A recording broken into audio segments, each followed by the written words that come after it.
வணக்கம். மூன் செய்திகளுக்காக உண்ணாமலை சம்பந்தம். இன்றைய முதன்மை செய்திகள்.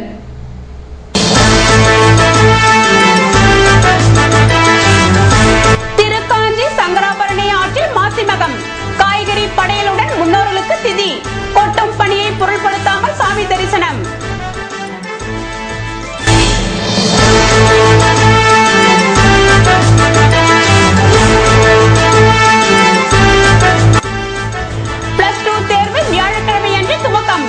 புதுவை காரைக்காலில் 32 மையங்களில் 13,000க்கும் மேற்பட்டோர் தேர்வு எழுதுகின்றனர்.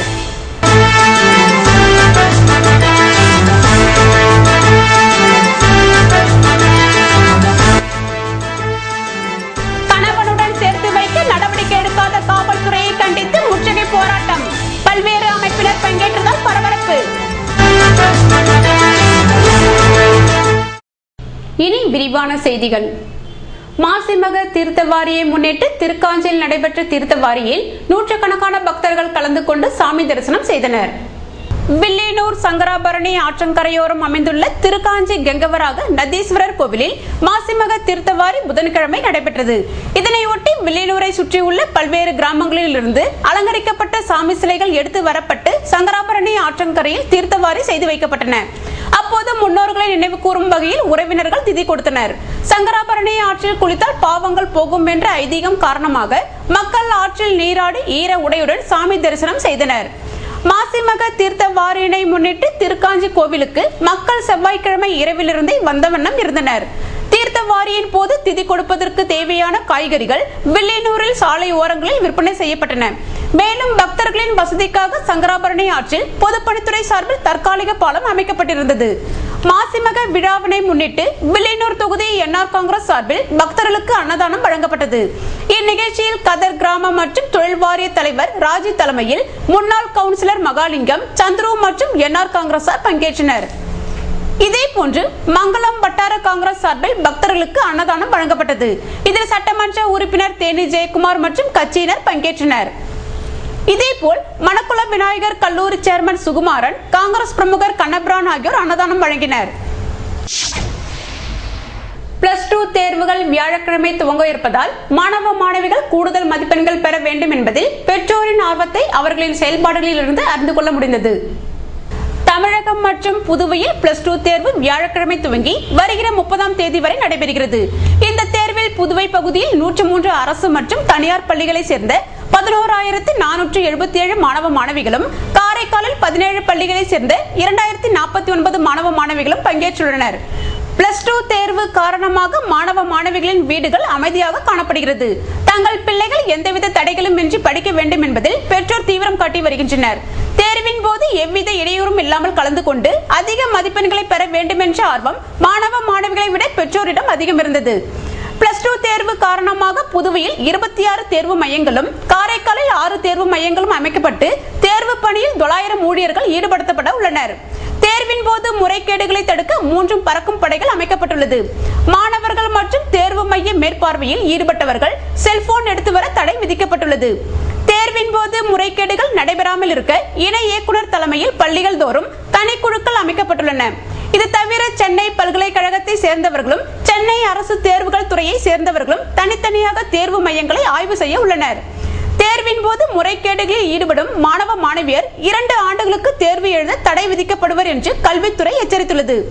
புதுவை மற்றும் காரைக்காலில் துவங்க உள்ள +2 தேர்வின் போது நகர பகுதியை சேர்ந்த மாணவர்களை விட கிராமப்புற மாணவ மாணவிகள் அதிகமான டென்ஷனுடன் உள்ளனர்.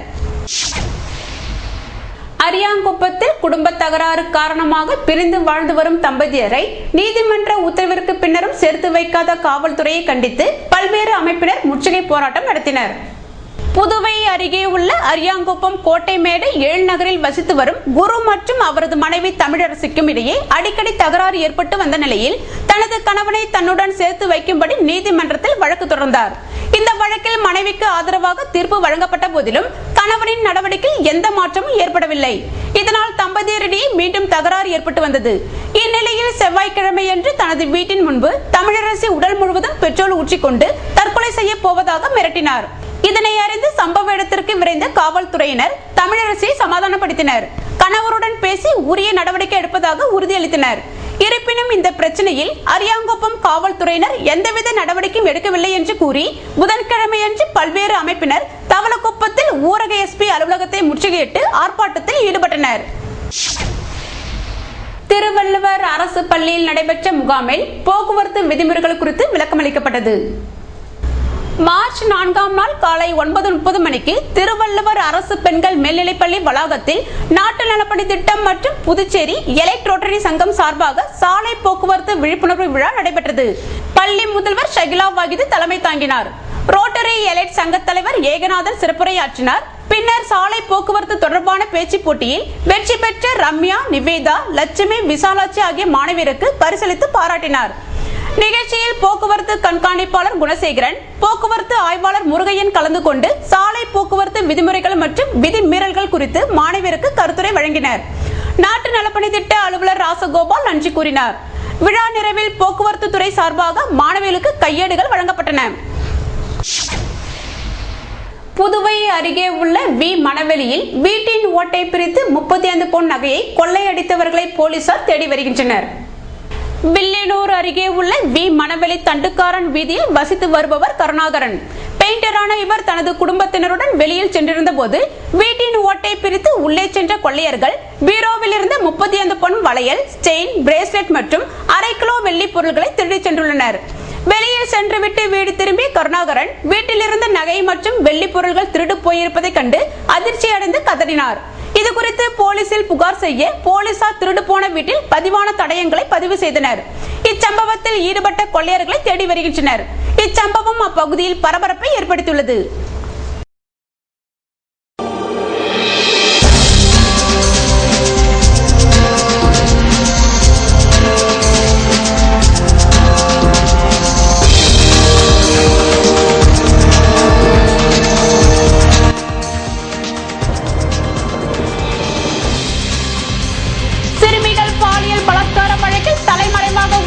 புகைப்படங்கள் வெளியீடு.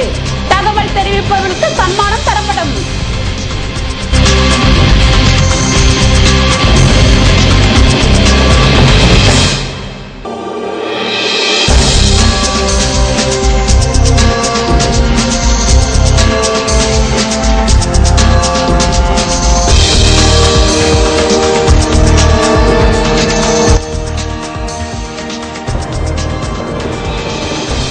வைத்திக்குப்பம் மாசிமக விழாவினை முன்னிட்டு ஏற்பாடுகள் தீவிரம். நகராட்சி ஊழியர்களின் துப்புரவு பணி மும்முரம். விவரம் விளம்பர இடைவெளிக்கு பிறகு.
செய்திகள் தொடர்கின்றன. பெட்ரோல் விலை உயர்வை கண்டித்து CATU தொழிற்சங்கத்தினர் ஆர்ப்பாட்டத்தில் ஈடுபட்டனர். சர்வதேச சந்தையில் கச்சா எண்ணெய் விலை குறைந்திருந்த போதிலும் பெட்ரோல் டீசல் விலையை உயர்த்திய மத்திய அரசை கண்டித்து CATU தொழிற்சங்கம் சார்பில் காமராஜர் சிலை அருகில் ஆர்ப்பாட்டம் நடைபெற்றது. இதில் CATU தொழிற்சங்க நிர்வாகிகள் கண்டன உரையாற்றினர். இதன் பின்னர் ஆர்ப்பாட்டத்தில் பங்கேற்றவர்கள் மத்திய அரசுக்கு எதிராக கோஷங்கள் எழுப்பினர். இந்த போராட்டத்தில் ஆட்டோ ஓட்டுநர்கள் அதிக அளவில் பங்கேற்று தங்கள் கண்டனத்தை வெளிப்படுத்தினர். கல்வி சுற்றுலா நிதி கேட்டு சட்டக்கல்லூரி மாணவர்கள் சட்டசபையை முற்றுகையிட்டு போராட்டத்தில் ஈடுபட்டனர். காலாப்பட்டு அம்பேத்கர் அரசு சட்டக்கல்லூரி LLB BL இறுதியாண்டு மாணவர்கள் வருடந்தோறும் உச்சநீதிமன்ற பணிகளை பார்வையிட மாநில அரசு நிதி உதவியுடன் டெல்லிக்கு கல்வி சுற்றுலா செல்வது வழக்கம்.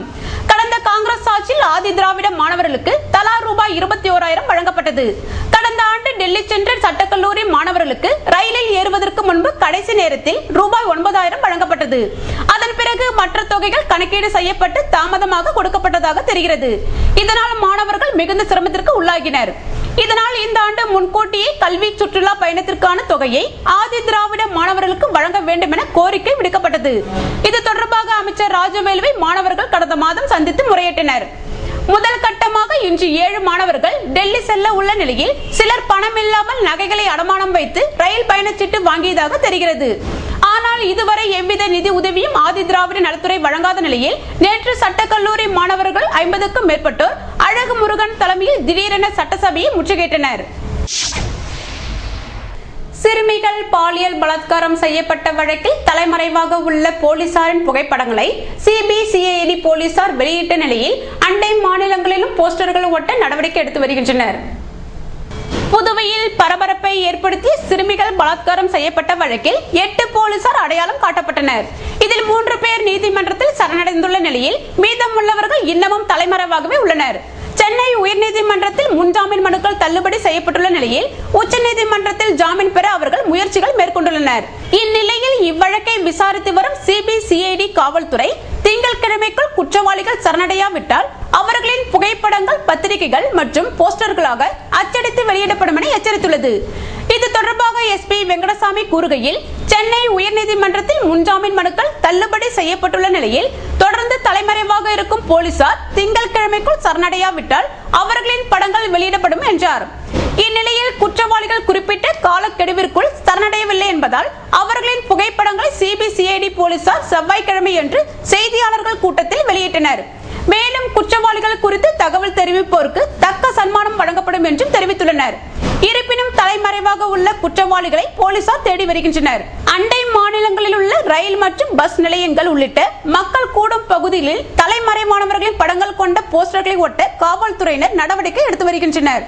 சிறுமிகள் பாலியல் வழக்கில் போலீசார் மீது போலீசாரின் நடவடிக்கை எடுத்து வரும் சம்பவம் காவல்துறையில் பெரும் பரபரப்பை ஏற்படுத்தியிருக்கிறது. மாசிமக தீர்த்த வாரியை முன்னிட்டு புதுவை வைத்திக்குப்பத்தில் மக்கள் நூற்றுக்கணக்கில் கூடுவர் என்பதால் அங்கு பாதுகாப்பும் பலப்படுத்தப்பட்டுள்ளது.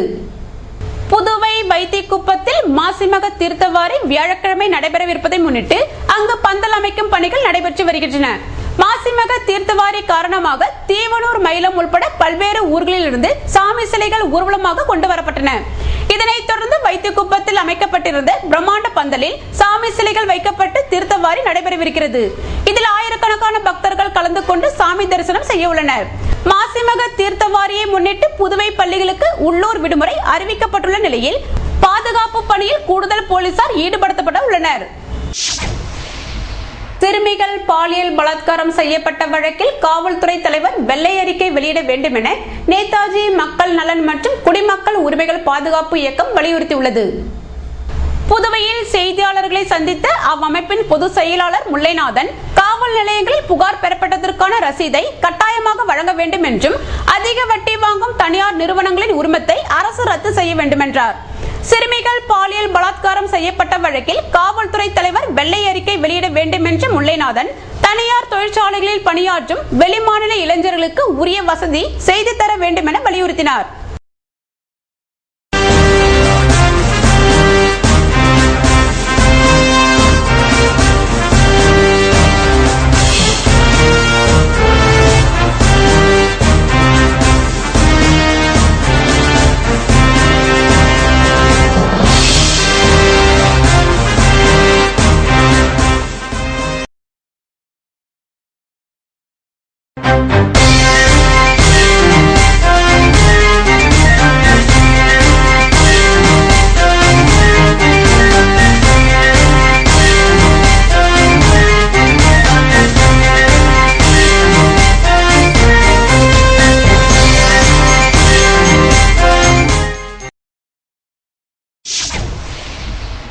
செய்திகள் தொடர்கின்றன.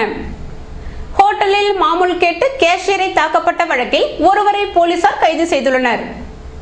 புதுவை சாரம் பகுதியை சேர்ந்தவர் ஹரிகரன் கலெக்டர் அலுவலகம் எதிரே டீ கடை மற்றும் ஹோட்டல் நடத்தி வருகிறார். இவரது ஓட்டலில் கிளியூரை சேர்ந்த சுதாகர் என்பவர் கேஷியராக வேலை செய்து வருகிறார். நேற்று மாலை ஓட்டலில் இருந்தபோது சாரம் பகுதியை சேர்ந்த கணேஷ், புருஷோத்தமன் ஆகியோர் வந்தனர். காசு கொடுக்காமல் டீ டோக்கன் கேட்டுள்ளனர். அதற்கு சுதாகர் பணம் தந்தால் தான் டோக்கன் தர முடியும் என கூறியுள்ளனர். நாங்கள் யார் தெரியுமா, எங்களிடமே பணம் கேட்கிறாயா என கேட்டு காலி டீ டம்ளர்களை கொண்டு சுதாகரை சராமரியாக தாக்கிவிட்டு தப்பியோடிவிட்டனர். தாக்குதலில் பலத்த காயமடைந்த சுதாகரை சக ஊழியர்கள் மீட்டு அரசு மருத்துவமனையில் சேர்த்தனர். அங்கு தீவிர சிகிச்சை அளிக்கப்பட்டு வருகிறது. வாடிக்கையாக தொடர்ந்து நடந்து கொண்டே இருக்கின்றன. இதற்கு என்று இந்த புதுச்சேரி அரசு முற்றுப்புள்ளி வைக்கப் போகிறது எங்களுக்கு புரியவில்லை. சட்டம் ஒழுங்கை பாதுகாக்கின்ற பொறுப்பில் இருக்கின்ற அரசு இங்கு சட்டம் ஒழுங்கை வேடிக்கை பார்த்துக் கொண்டிருக்கின்றது. புதுச்சேரி அரசாங்கம் கடுமையான நடவடிக்கைகள் எடுப்பதன் மூலமே இத்தகைய நடவடிக்கைகள், இத்தகைய செயல்கள் குறையும் என்று நாங்கள் நம்புகின்றோம். இன்று மதியம் 2:30 மணி அளவில் புதுச்சேரி காமராஜ் சாலையில் உள்ள ஹரி காபி பாரில் கலெக்டர் ஆபீஸ் எதிரே உள்ள கடை, அது கிட்டத்தட்ட 50 மீட்டர் இடைவெளியில் உள்ள கடை, அது பெரிய மெயின் ரோடில் உள்ள கடை. அது அந்த கடைகள் பணம் கேட்டு மாமூல் கேட்டு கொடுக்காத காரணத்தால் அந்த கடை உரிமையாளர், கடையில் வேலை செய்பவர் அத்தனை பேரும் தாக்கப்பட்டு அந்த கடையில் உள்ள பொருட்களை வாரி இறைக்கப்பட்டு இன்று பெருத்த நஷ்டத்தையும் சேதத்தையும் உருவாக்கி விட்டு போயிருக்கிறார்கள்.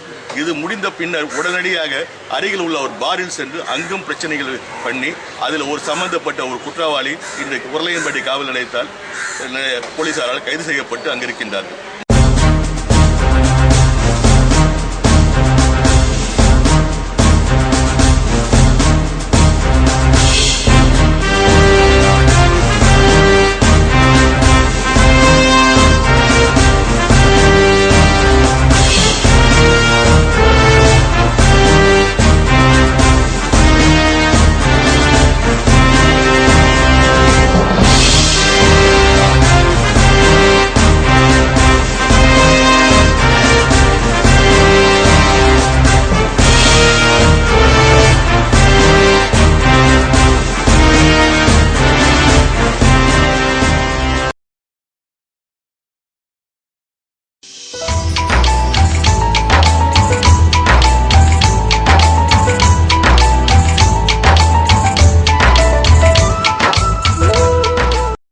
புதுவையில் இன்றைய வெப்பநிலை அதிகபட்சமாக 29 டிகிரி செல்சியஸாக பதிவானது. நாளை வானிலை 30 டிகிரி செல்சியஸாக காணப்படுவதுடன் இரவில் குளிருக்கு வாய்ப்பிருப்பதாக வானிலை மையம் தெரிவித்துள்ளது. புதுவை கடற்கரையிலிருந்து சுமார் 50 கிலோமீட்டர் தூரம் வரை இன்று 3 அடியாக காணப்பட்ட கடலலை உயரம் நாளை 2 அடியாக காணப்படும் என்றும், தென்மேற்கு திசையிலிருந்து 21 கிலோமீட்டர் வேகத்தில் காற்று வீசும் என்று சென்னை வானிலை மையம் தெரிவித்துள்ளது.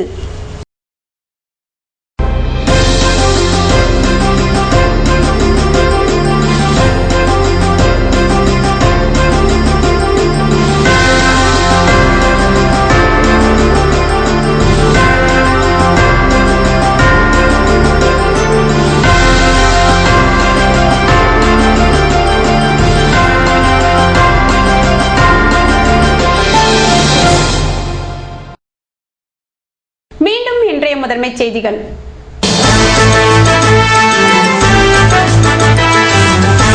திருக்காஞ்சி சங்கராபரணி ஆற்றில் மாசிமகம், காய்கறி படையலுடன் முன்னோர்களுக்கு திதி, கொட்டும் பணியை பொருட்படுத்தாமல் சாமி தரிசனம்.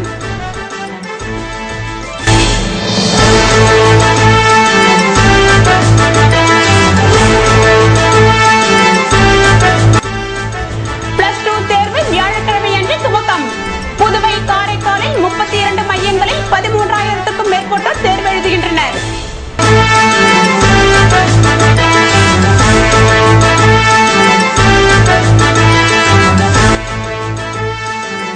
கணவனுடன் சேர்த்து வைக்க நடவடிக்கை எடுக்காத காவல்துறையை கண்டித்து முற்றுகை போராட்டம்.